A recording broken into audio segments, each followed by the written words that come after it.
नमस्कार दोस्तों, यूट्यूब के टूस एकेडमी में आपका बहुत बहुत स्वागत है। 27 मार्च को आरआरबी एनटीपीसी में पूछे गए सवाल हैं और उनका आंसर भी है। क्वेश्चन क्या था? एलईडी का फुल फॉर्म आपको बताना था। एलईडी का फुल फॉर्म बताना था तो इसका सही आंसर होता है लाइट इमिटिंग डायोड होता है, इसका सही आंसर होता है। अगला क्वेश्चन ये पूछा था कि इनमें से कौन सा अदिश राशि नहीं है। आपके ऑप्शन दिए हुए थे, उसमें से एक बल ऑप्शन था, तो ये जो है वो अदिश राशि नहीं है। चलिए अगला क्वेश्चन क्या पूछा गया था? अगला क्वेश्चन ये पूछा गया था कि भारत का शेक्सपियर किसे कहा जाता है। भारत का शेक्सपियर किसे कहा जाता है? तो कालिदास को कहा जाता है। कालिदास को शेक्सपियर कहा जाता है। उसके बाद क्वेश्चन ये पूछा गया था कि हड़प्पा सभ्यता किस नदी के किनारे है। तो सही आंसर होगा रावी नदी के किनारे। हड़प्पा सभ्यता जो है वो रावी नदी के किनारे स्थित है। अगला क्वेश्चन ये पूछा गया था कि इनमें से कौन सी नदी पश्चिम घाट से नहीं निकलती है। तो इसका सही आंसर होगा, ऑप्शन में दिया हुआ था ताप्ती नदी, तो इसका सही आंसर हो जाएगा। दोस्त वीडियो पसंद आए तो वीडियो को लाइक और चैनल को सब्सक्राइब जरूर कर लीजिएगा। उसके बाद क्वेश्चन ये पूछा गया था कि किसने इनमें से निम्नलिखित में से कौन तीनों गोलमेज सम्मेलन में भाग लिया था। तो इसका सही आंसर होगा डॉक्टर भीमराव अंबेडकर। ये जो थे वो तीनों गोलमेज सम्मेलन में भाग लिए थे। चलिए अगला क्वेश्चन है कि भारत में प्रथम पंचवर्षीय योजना कब लागू की गई थी। तो इसका सही आंसर होगा 8 दिसंबर सन 1951 को। कब की गई थी? 8 दिसंबर सन 1951 को। चलिए अगला क्वेश्चन ये पूछा गया था साइट्रिक कैंसर किस प्रकार का रोग है। तो वो है बैक्टीरिया। किस प्रकार का रोग है? तो बैक्टीरिया रोग है। उसके बाद एक क्वेश्चन पूछा गया था कि 1940 में व्यक्तिगत सत्याग्रह के दूसरे सत्याग्रही के बारे में पूछा गया था कि वे कौन थे।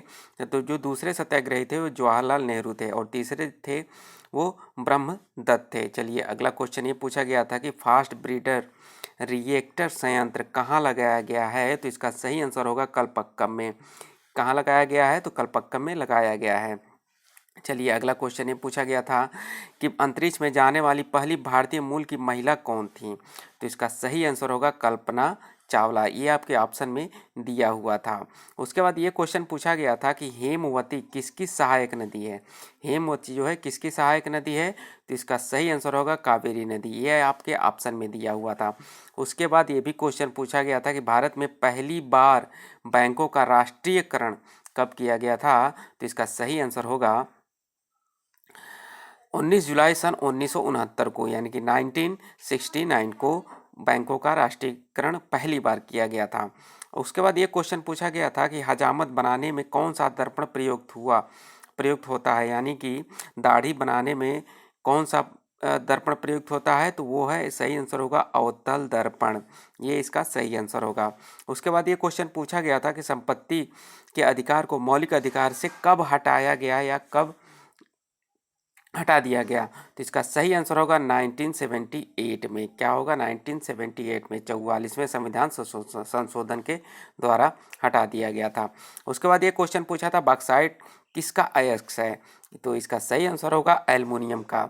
चलिए अगला क्वेश्चन ये पूछा गया था विजयनगर साम्राज्य की स्थापना किस सदी में हुई थी या कौन सी शताब्दी में हुई थी। ये क्वेश्चन आपसे पूछा गया था। तो इसका सही आंसर होगा 14वीं सदी में इसकी स्थापना की गई थी। और किसने किया था? हरिहर और बुक्का ने किया था सन 1336 ईस्वी को।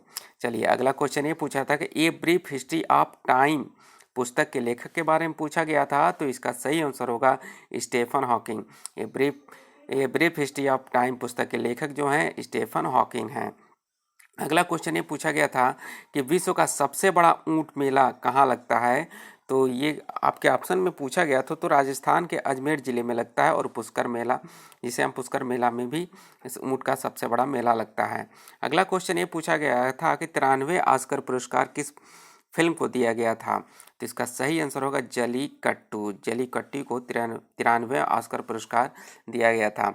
अब ऑप्शन में क्या दिया गया था ये आप जरूर बताइएगा। शायद कुछ लोग बता रहे हैं 91वां पूछा गया था, लेकिन कई लोग बता रहे हैं 93 ऑस्कर पूछा गया था। तो इसका सही जो आंसर होगा जलीकट्टू होगा। उसके बाद ये पूछा था सूर्य और पृथ्वी के बीच की लगभग दूरी पूछा गया था। तो इसका सही आंसर होगा 149.6 मिलियन किलोमीटर है। या 150 दिया होगा तो वो भी सही होगा, क्योंकि लगभग के बारे में पूछा गया था। चलिए अगला क्वेश्चन ये पूछा गया था कि नेशनल ग्रीन ट्रिब्यूनल की स्थापना कब हुई? तो इसका सही आंसर होगा 18 अक्टूबर सन 2010 को हुई है। उसके बाद ये क्वेश्चन पूछा गया था, राष्ट्रपति का निर्वाचन किस प्रकार का होता है? तो इसका सही आंसर होगा अप्रत्यक्ष के रूप में। आई होप दोस्तों क्वेश्चन पसंद आए तो वीडियो को लाइक और चैनल को सब्सक्राइब जरूर कीजिएगा। मैं आशा करता हूँ कि वीडियो पसंद जरूर आया होगा। धन्यवाद।